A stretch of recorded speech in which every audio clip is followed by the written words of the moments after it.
फिर से एक बार मेरे मिनी ब्लॉग में आप सबका स्वागत है। मी झाले होते खूप बोर, दुपार झाली होती.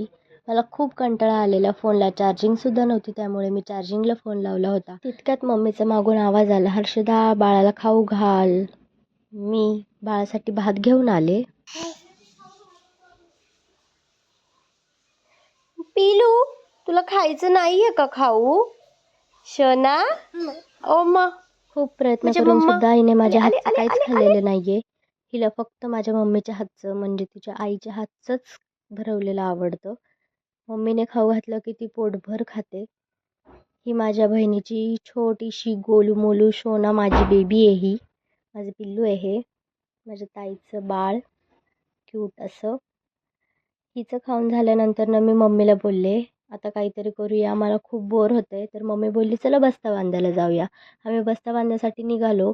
मी, मम्मी, पप्पा, नवरदेव, माझे मामा मामी, आम्ही सगळेजण बस्ता बांधण्यासाठी निघालो. गाडीमध्ये बसल्यानंतर सुद्धा आमचं डिस्कशन चालू होतं, कुठे जायचं बस्ता बांधण्यासाठी. शेवटी आम्ही फुरसुंगीला बस्ता बांधण्यासाठी गेलो. मी खूप थकले होते, मला भूक लागली होती. सगळ्यात आधी मी पप्पांना सांगितलं की समोसा घेऊन या. आम्ही सगळ्यांनी मिळून तिथे समोसा खाल्ला. समोसा खाल्ल्यानंतर साड्या वगैरे चॉईस केल्या, शॉपिंग केली, बस्ता बांधला. बस्ता घेऊन सगळं रेडी झाला. आणि ही बघा, खूप साऱ्या साड्या बांधून झाल्या होत्या, बस्ता सगळा पूर्ण झाला. पण आम्ही आमची शॉपिंग काहीच केली नव्हती. मम्मी बोलली, हळूहळू सगळी शॉपिंग करूया, थांब एक एक करून. हा आमचा नवरदेव आहे, जो फोनवर बोलतोय. आमचा बस्ता बघा, हा रेडी झाला आहे. आता हा मस्त बांधला आहे त्यांनी.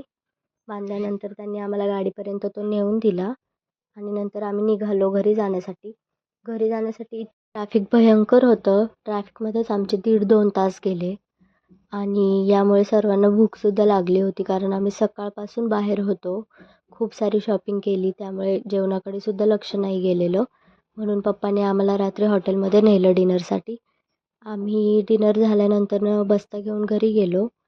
शेवटी फायनली वेडिंगसाठी काहीतरी सुरुवात झालेली होती. आणि त्यानंतर संपला गाईज माझा ब्लॉग. एवढाच होता आजचा. Thank you so much. Bye bye. Good night.